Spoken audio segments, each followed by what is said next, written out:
I saw this video over on TikTok and I really had some big feelings about it. So I want to show you a couple of clips and then I want to tell you my very, very unpopular slash popular opinion. And if you're wondering what these straps are, I'm trying to improve my posture.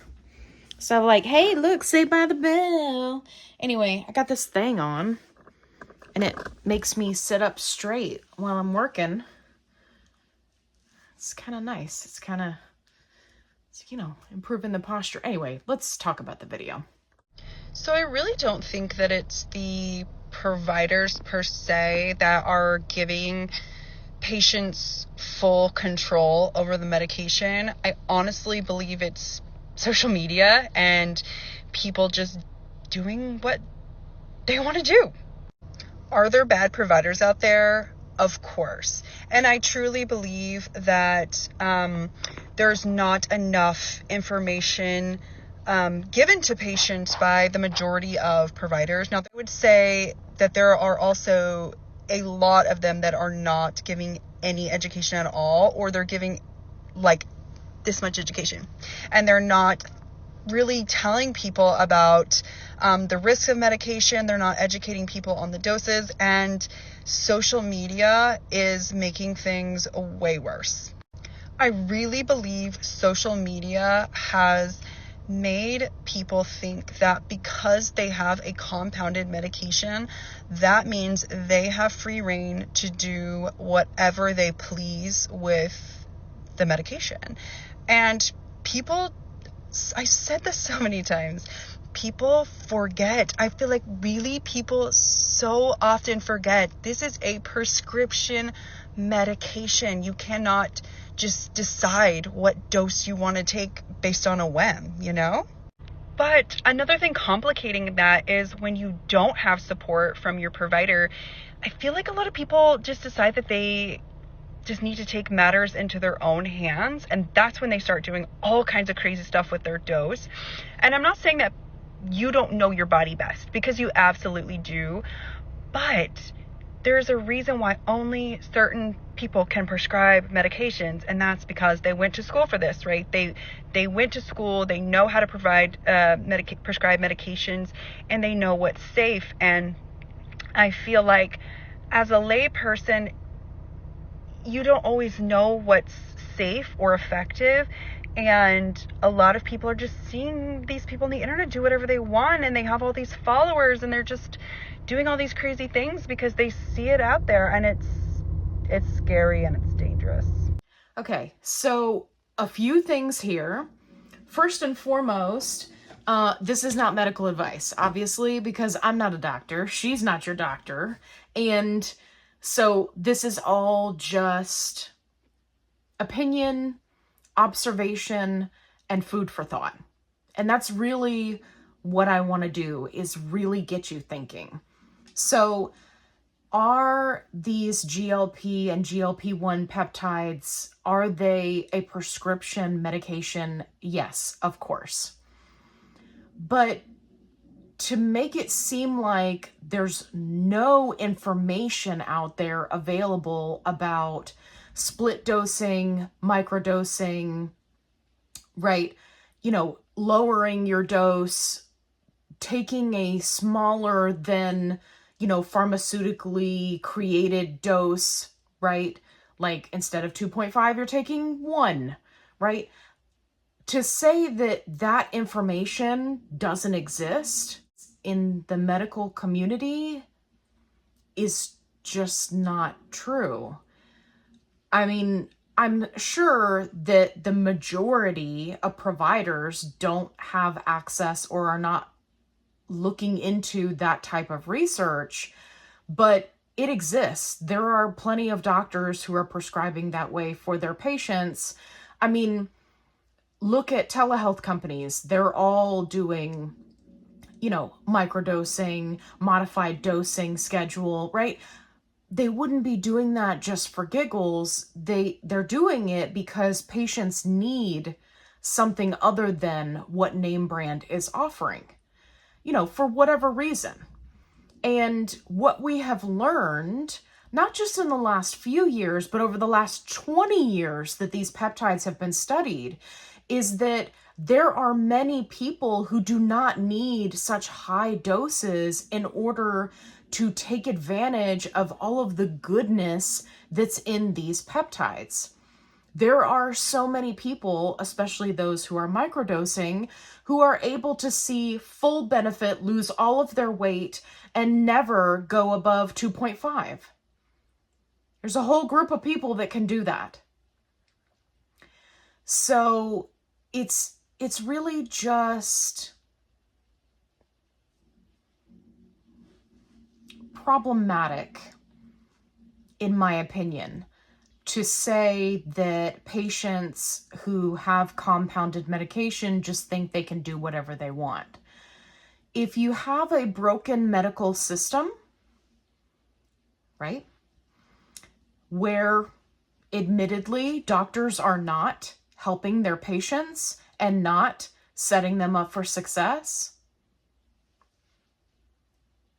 I mean, what is it that you expect people to do? The other part that you need to take into account, and I've been researching more about this lately, is compliance. There are certain regulations that pharmaceutical companies have to adhere to when it comes to getting the patient to take the medicine as prescribed. What do I mean by that? I mean that a patient is less likely, statistically speaking, to be successful at taking a medication twice a week. Any kind of medication. A patient is less likely to be perfect in taking a medication at the same time every single day for the rest of their life. Right? Because life happens. Life gets in the way. So for many of these pharmaceutical companies, when they're looking into doing things like a once-a-week injection, compliance plays a part. It's like, well, patients are dumb and they can't keep up with their own medicine, so we got to make this as easy as possible for them. And I understand that that upsets a lot of people.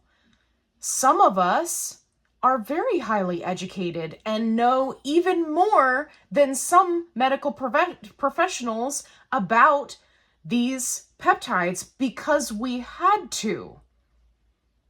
Because nobody was out there helping us. Nope, they didn't know the answers. They still don't. And they're still prescribing it. I think that the bigger problem here is that doctors are allowed to prescribe medications that they can't help their patients on. Oh no, you're having a side effect? Okay, well, we're just going to take you off of it.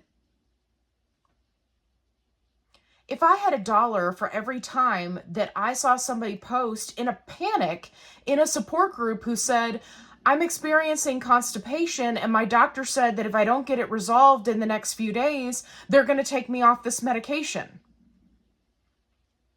I'm sorry, medical community, I hate to be the one to break it to you, but that is literally the most common side effect. If you can't help your patient navigate constipation on a GLP-1, then you should not be prescribing GLP-1s. I'm just going to say it.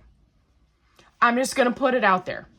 If I can offer somebody advice and I ain't a doctor on how to help them with constipation and you can't and you're the one prescribing it, you should just tell people that you don't prescribe those medications, that you can't handle it, that you don't have the time to do the research. Oh no, medical providers aren't going to like that. No, we need that office visit. We need you to come in. We need you to do some labs. We need you to come in every 3 months. So while I understand that people in the medical community get frustrated when patients go rogue and start doing, a split dosing because they saw somebody talk about it on a YouTube video, right? I understand that that can be frustrating. Then do something about it.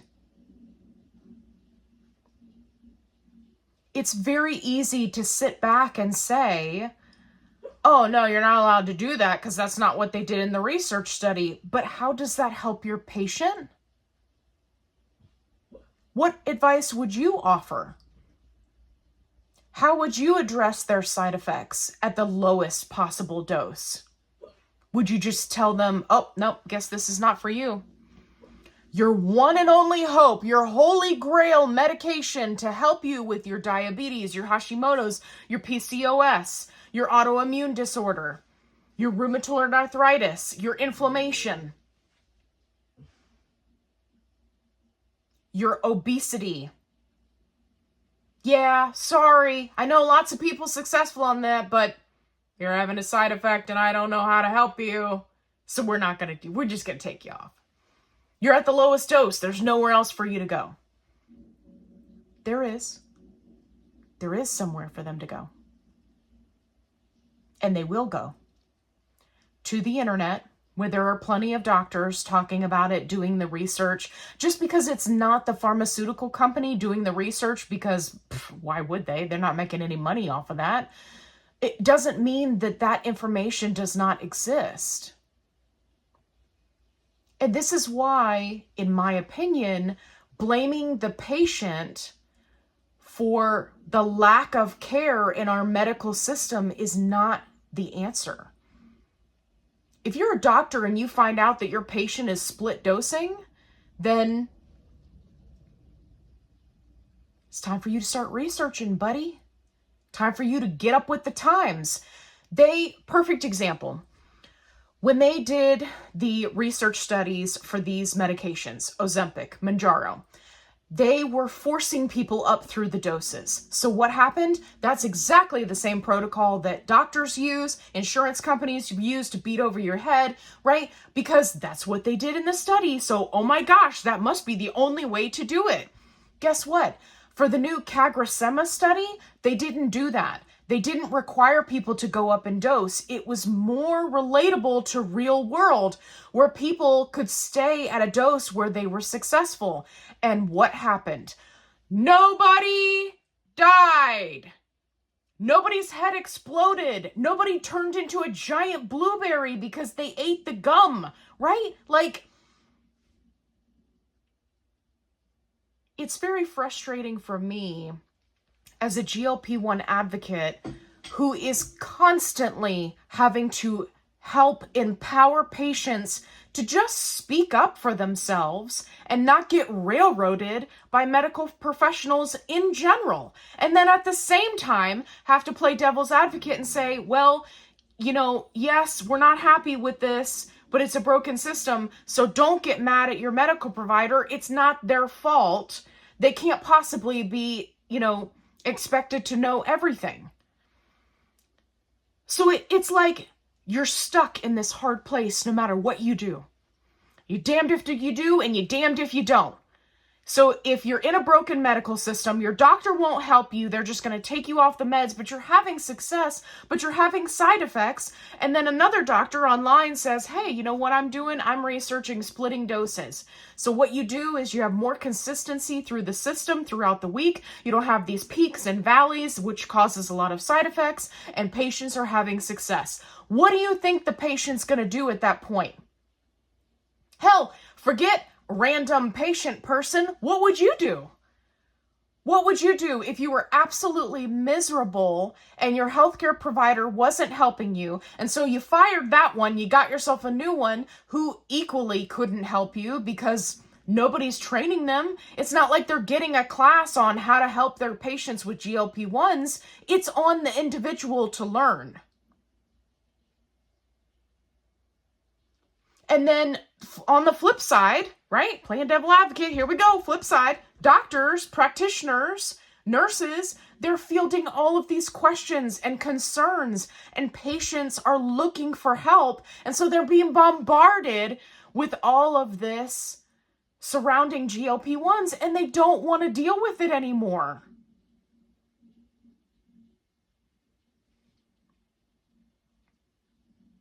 So medical providers are being overrun and overwhelmed, and then patients are being overwhelmed and underinformed.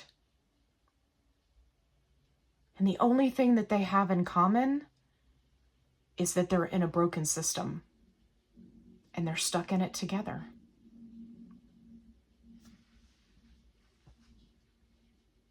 That is the underlying issue. That's it.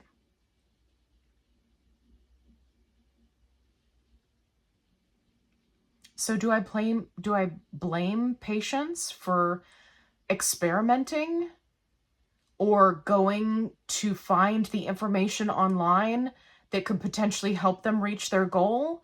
100% no. I don't. I don't blame people for, going to compound. I don't blame people for going to research grade. People want answers. They want help, and they're not getting it. And those who are determined and those who have seen the light and the possibility are not going to give that up. So it's time for the medical system and those who function inside of it, whether it's a pharmacy, a doctor, a PBM, an insurance company, a pharmaceutical company, all of the above. It's time for you guys to step up. Because the only way that things are going to get better is if you fix the problems instead of skipping over them, which is what we're currently doing. I hope you enjoyed this video. If you did, give me a thumbs up. If you haven't already, subscribe. I'd love to have you along for the ride. Make sure that you join my positive only support group. The link is in the description box below. And as always, be kind, rewind.